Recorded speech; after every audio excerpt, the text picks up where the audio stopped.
That's right. The medical fraternity in Australia is well behind Britain, where there is a massive medical pushback. And Professor Hilary Cass, a paediatrician, is conducting a comprehensive review of gender services for children in Britain. They actually shut down the world's largest gender clinic for children, the Tavistock, just recently. They shut it down because it was not based on proper evidence, proper process, proper care for the children, proper exploration of their other mental health problems.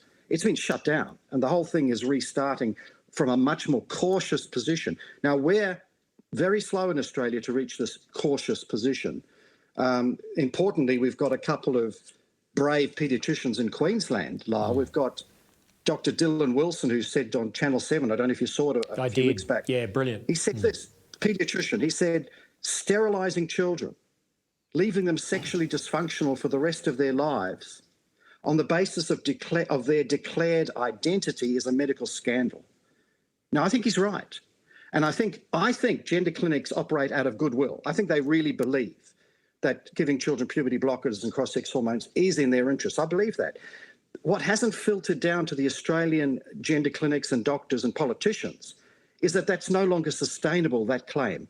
Under the available best evidence worldwide, you can no longer claim to say that gender transition will help mental health. You can't. You simply can't. There is no evidence that will reliably support that claim. So you have got here Alex Greenwich misleading the New South Wales Parliament when he said in his second reading speech, quote, strong evidence from over at least a decade shows that gender-affirming medical care can reduce depression and suicidal ideation in young trans people.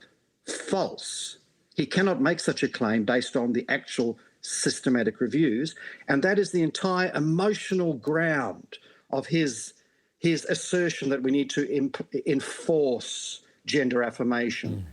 People in the New South Wales Parliament need to get up to date with the evidence. They need to know that Greenwich is out of date, his claims are unsustainable, and hopefully brave people like Dylan Wilson and, of course, the wonderful Dr. Gillian Spencer, who's another Queensland child psychiatrist, and she said, we need to take urgent steps to figure out how interventions that are so serious and so poorly evidence-based have been delivered to children across Australia. She says we need a national inquiry. Yeah. And we do. We do. And we must.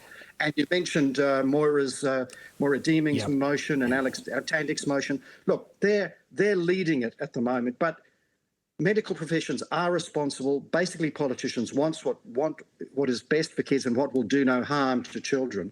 And they'll follow. There'll be an inquiry.